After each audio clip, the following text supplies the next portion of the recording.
So, yeah, if there were an imaginary documentary about our office, it would probably be called No Sex Ever, We're Data Protection Experts. But there you go.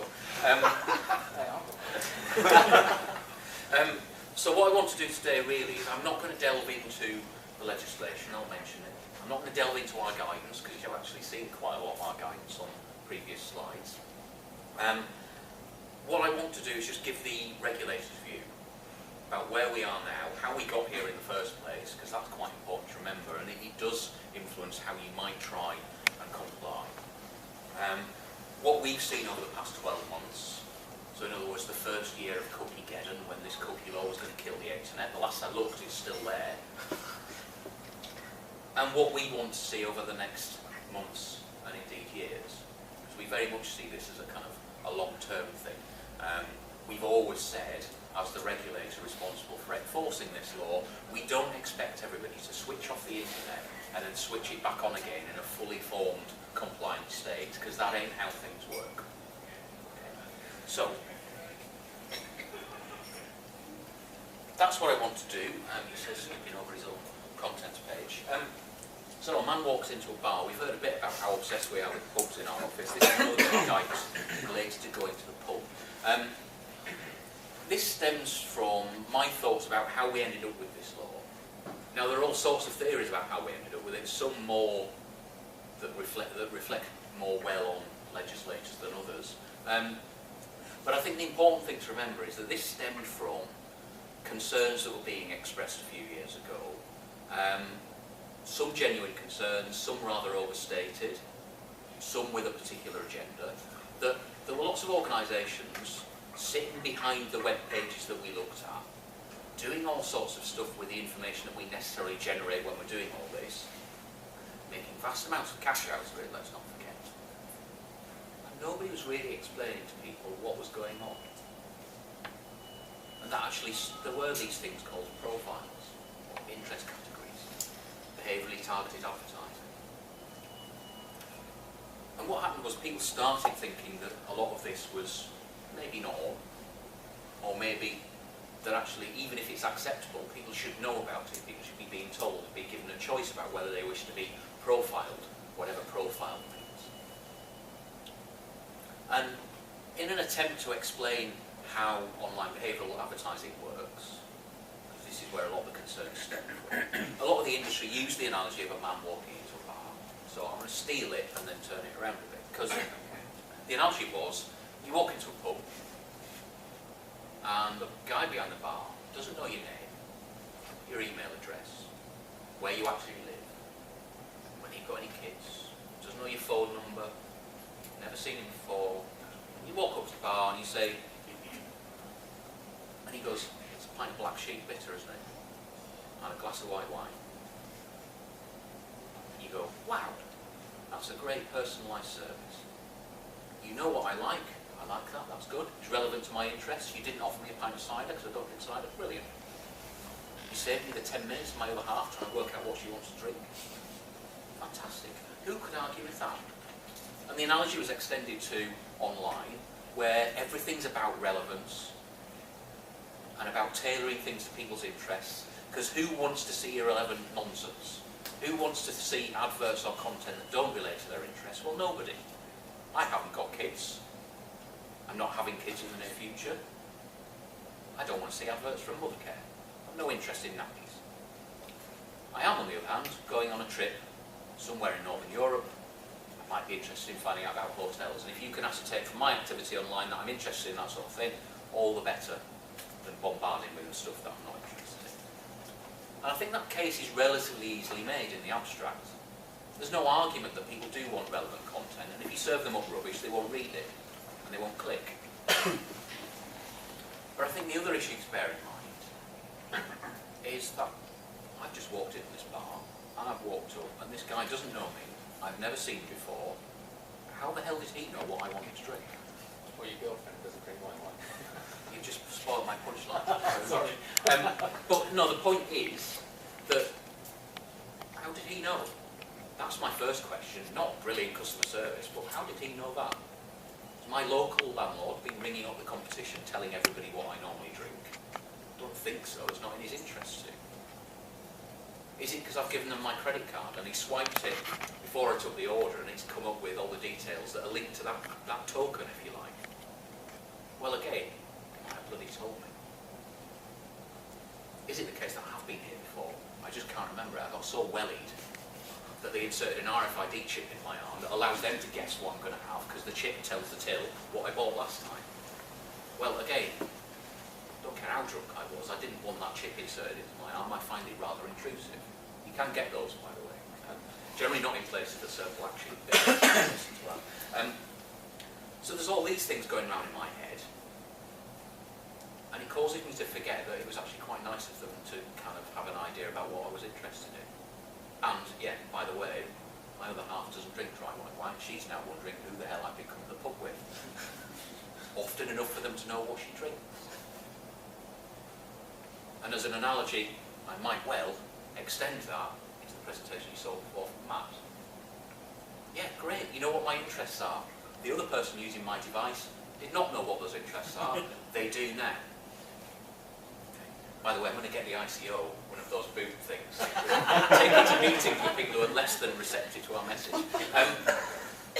Okay, so the point is, yeah, you can make a good case for making sure that your web pages, what you're offering your customers, is relevant to what they've done before in the past. That's what they're interested in. These are the offers you'd like. You know, before, you know, you might wish to know that this person has never spent more than 100 quid on your website and go, why would you advertise anything or offer them something that costs £350? They're not going to buy it. You want to offer them something that's relevant. But the point is, it's up there on the slide, just because nobody would opt for random nonsense that they're not interested in doesn't mean they're willing to give up all their rights and all their privacy in order to receive the relevant stuff. And it is important to remember that the same people who say they want relevant content, they want advertisements that reflect their interests, they're the same people who do surveys for privacy organisations that say 85% of UK citizens do not want to be tracked online. Of course they don't, you just ask them if they want to be tracked. Nobody wants to be tracked, it sounds weird. But the point is, those people are not lying on either occasion. I want relevant content, I don't want you following me around the internet, particularly when I'm on sites that I wish to keep very much more private than others. So, the reason for mentioning why we got here is to say that, look, this wasn't just some mad law dropped in by some Martian who thought he'd annoy us for a while. At least I don't think it was. It's important to see it, though, as it was an attempt to address the fact that lots of organisations were seen to be playing a little bit fast and loose with all the data about us, and they were making money out of it, and all we got was some vague notion of relevant content. There were these profiles out there that no one quite knew what they were, and more importantly, no one quite knew what they weren't. Guaranteed way to scare someone to death. Get a story in the Metro about tracking cookies. Anyone who reads that who didn't know what cookies were before will go to their browser and delete all their cookies regardless of whether they're being tracked or not. My God, they know where I live. Yeah, well, of course they know where you live. He's bought something from them. How do you think they delivered it? It wasn't a tracking cookie that did that. Yeah, but they know everything I do online. No, they don't. You try disabusing people of that notion when they've got it in their head from a source that's not you. They don't trust you anymore. They trust the person who told them that you were tracking. So really, the point here is to see this new rule as an opportunity, and we heard this from Matt before. It's an opportunity to ensure that the people who use your site, who use your services, who buy your products, are aware of and are okay with what you're doing. You can probably guarantee they're okay with what you're doing already, because they've been using your sites and you've been doing the same things for quite some time, and they've never once said, excuse me, that seems a bit intrusive. But it's using this law as an opportunity to say, right, okay, wipe the slate clean, this is what we do. Do you know what? These cookies that might seem a bit scary, these are the things that allow us to offer a service that you clearly like. Without them, it ain't as good. Okay? So seeing it as that opportunity, however challenging it might be, and as a regulator, the word challenging is a euphemism for all sorts of things that I'm not going to say on camera. So that's the new law. The main gist of it here is, requirements are that the subscriber or user of the terminal equipment on which you were going to save something or that you're going to retrieve something from is provided with clear and comprehensive information about the purposes of the storage of or access to that information. Now, I've sat in rooms with people who said, Dave, this is an unreasonable burden. I have to point out to them, that's been in the law since 2003. And perhaps unfortunately, everybody complied with that bit of the law from 2003 onwards by sticking bits about cookies in a privacy policy below the fold, just as a kind of tick box compliance mechanism. So you weren't telling anyone about cookies, you were just kind of making sure that the lawyers were happy that you'd mentioned it somewhere. And perhaps, if people had made more efforts, and I'll hold my hand up if the ICO had made more of an effort to educate people about cookies in 2003 and onwards, maybe we might not have had this need for consent, because everyone would be kind of happy about what choices they've got and how they can exercise. But yeah, key change here is has given his or her consent. Very quick word as I change the slide. Lots of people are suggesting that because a draft of this law had the word prior in it, and prior is not in there anymore, you can get consent after the event. Technically speaking, try and think of another area in life where you get consent for something after you've already done what you're asking permissions to. May I borrow your car, please? Yeah, fine. Good, I've been driving it for 3 weeks. Doesn't work, really. There are other less savoury examples one could use. So where are we now? Well, look, remember this law's been in place since May last year. We introduced a lead-in period, or we said we would have a lead-in period for people to get used to it, people start complying. That wasn't a suspension of the law, despite what a regular FOI complainant to our office suggests. He thinks we've suspended a law. If we had that power, great, I'd be suspending all sorts of laws. But the law's been enforced since May last year. What we recognised, though, was that A, this was a challenge in every sense of the word, and that effectively lots of organisations were in the position that their website was legal on Friday, and they got into work on Monday and they were breaking the law.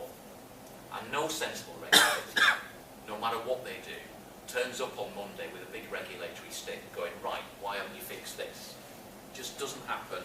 A proportionate response, and we've done this before with other areas of law as well, proportionate response says, right, okay, this is the law now, here's some guidance, here's where you need to end up, now go away and do some work and end up there. Now the 12-month period, to be honest with you, it was pretty arbitrary, and it's important to remember that the 12-month lead-in really relates to what we're going to do about stuff, not whether or not you're ready to comply on the 27th of May. So in other words, what's going to happen on the 27th of May, other than the fact that I'll be in the Netherlands watching cricket, oddly enough. Everyone thinks I'm making this up just to get away from the deadline, but I will be there watching cricket.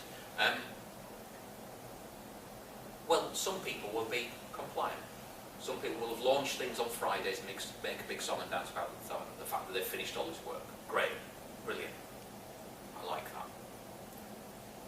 Some people won't be. But what will really change is our attitude if people complain to us, or if we've got concerns about a particular area, or a particular activity, or a particular website. Because at the moment, if we get a complaint about your website, we'll probably just point you in the direction of our advice and say, look, you might want to read this, if you haven't already.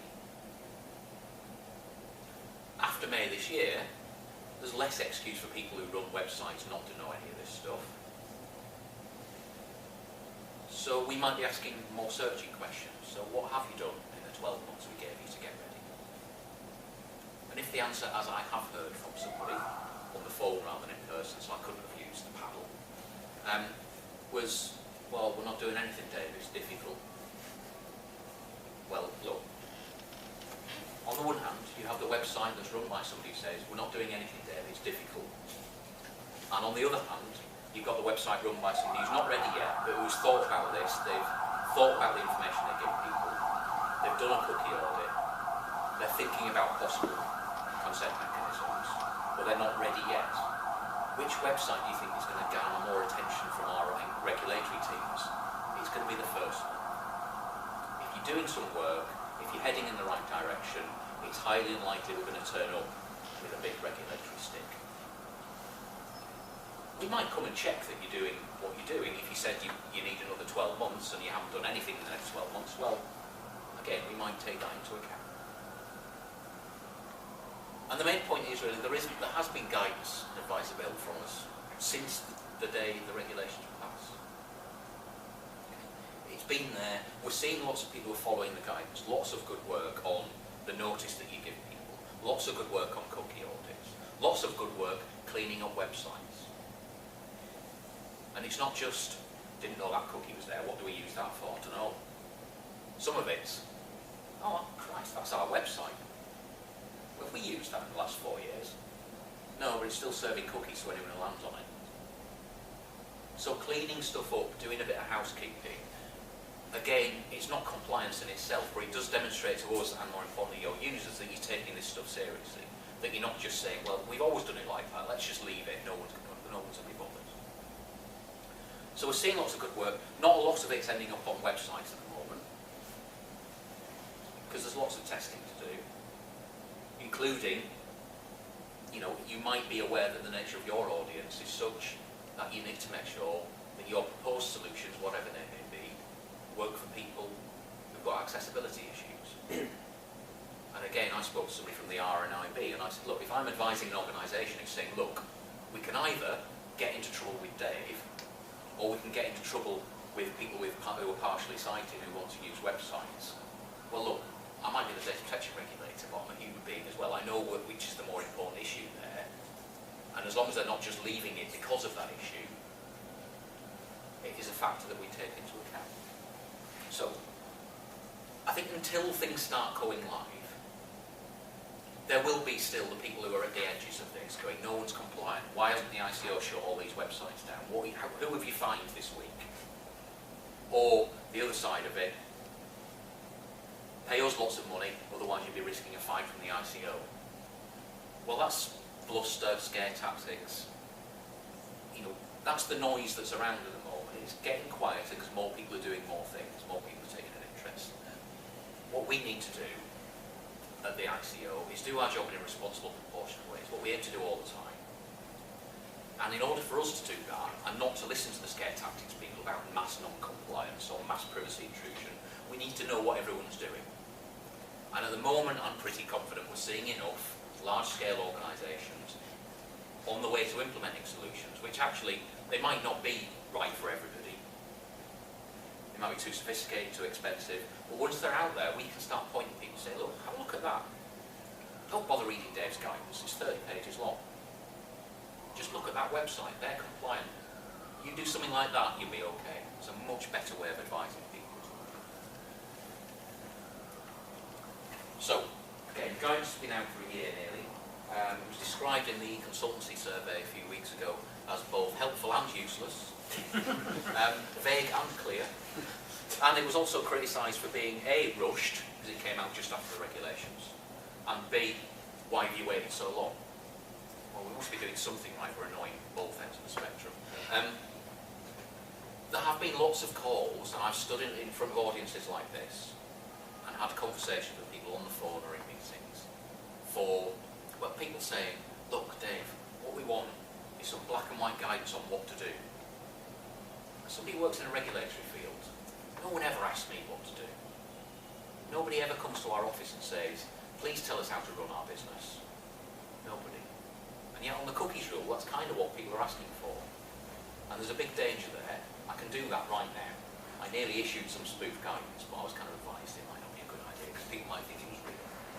And the spoof guidance would have been, if you want to make sure that the ICO never finds you in breach of this law, do the following. Cool. 1. Switch off all cookies and other similar technologies. 2.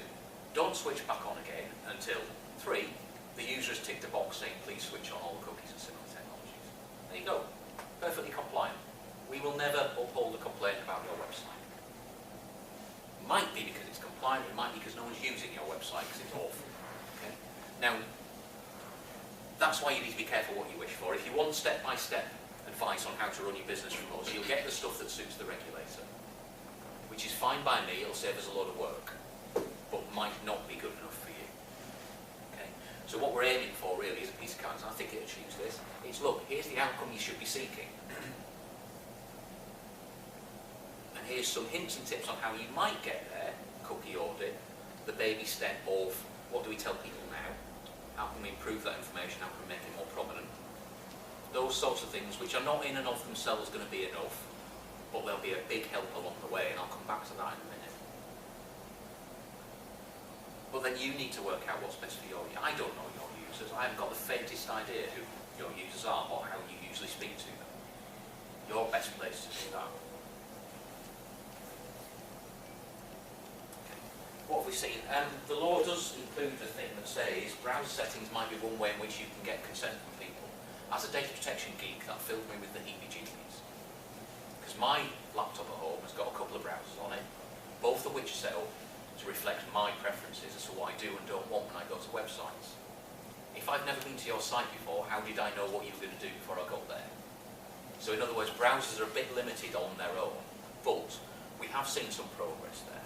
We're seeing that new iterations of browsers will include a bit more prominence for the person who's first launched it or updated, saying, look, there's this feature here, you might want to use this to do your cookie settings.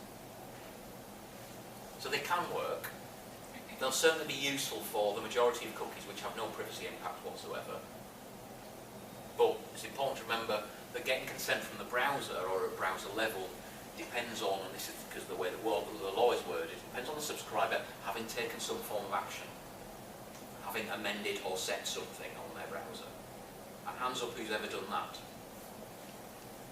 Yeah, fair smattering. More people in this room than most other rooms you'll ever be in. Okay. In other words, if the user's never done anything, they haven't really consented to anything either. Now, people using old creaking versions of browsers probably haven't set these things. They're probably the sorts of people who've ignored Microsoft telling them, look, you're using IE6, it's kind of not safe anymore.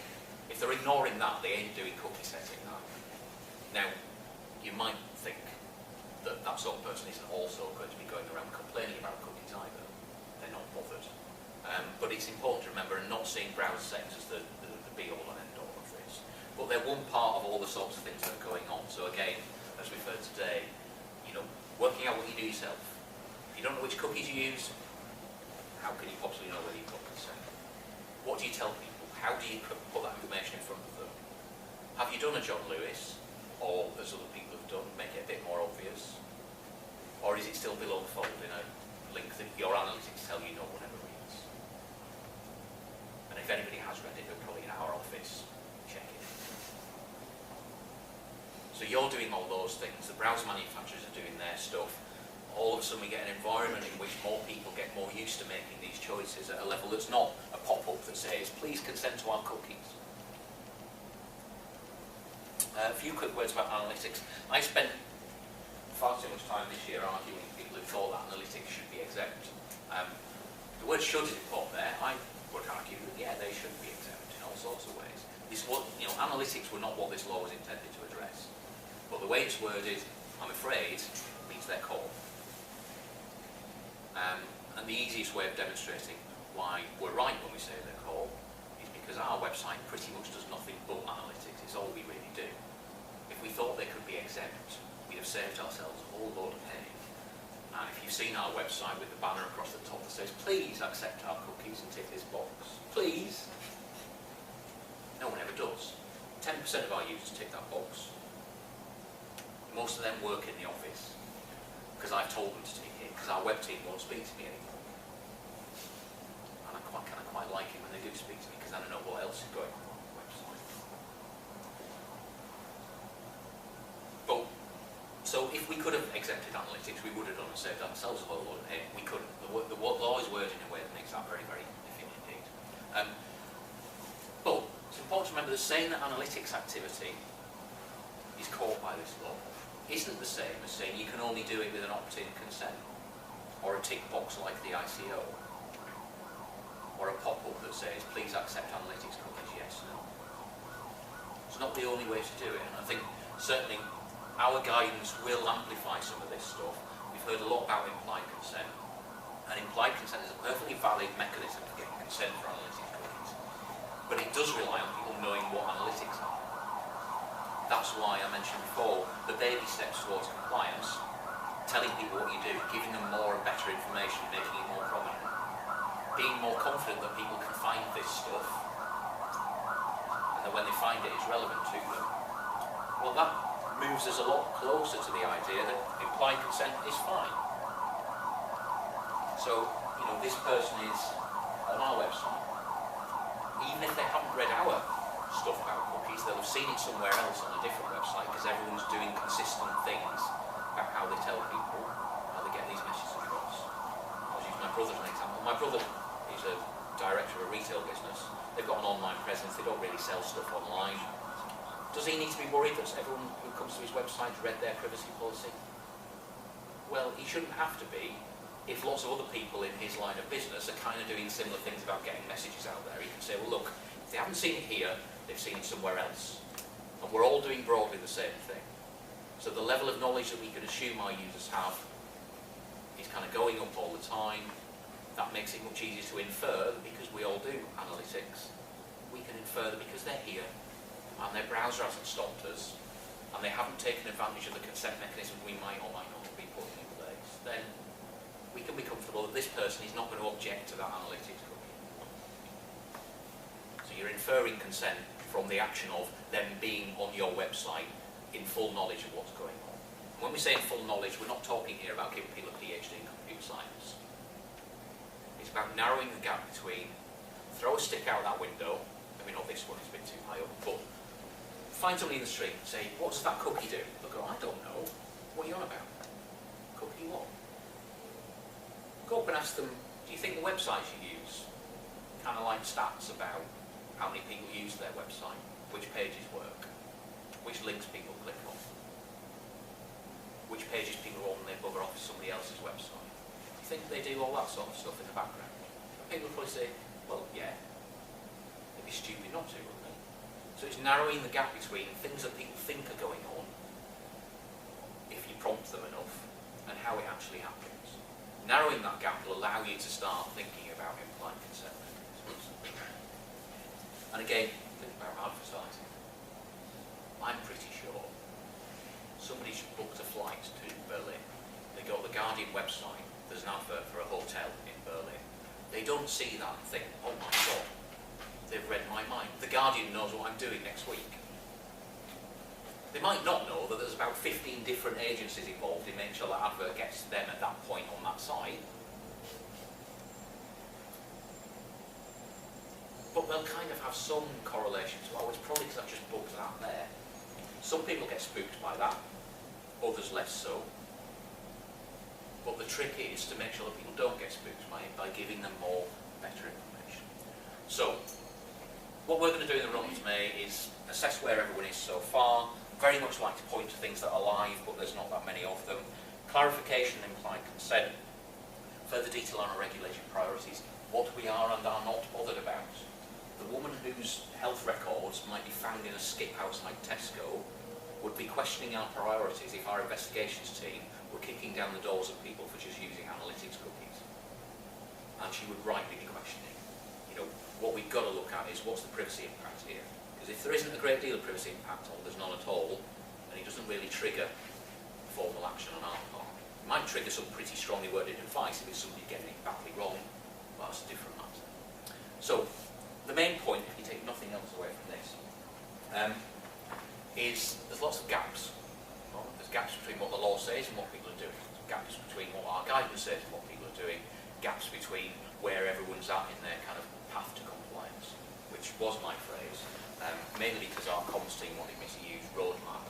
And if you think about anyone who's ever designed a roadmap to something, they've never actually got there, so I was avoiding that one. So there's lots of gaps around, and you know what? Regulation lawmakers absolutely can't stand gaps. Neither do complainants. The general public doesn't like gaps or uncertainty. What we need to do is fill those gaps with good practice. Get people used to seeing this information. Not screens of text in front of them every time they go to a website, or pop-up boxes that get in the way. Because all anyone will do there is download a plugin to their browser that says yes to everything, just to get rid of it all. But it's filling the gaps with good information, or prominent information, making it easy for people to find this stuff and read it and take actions that they wish to take.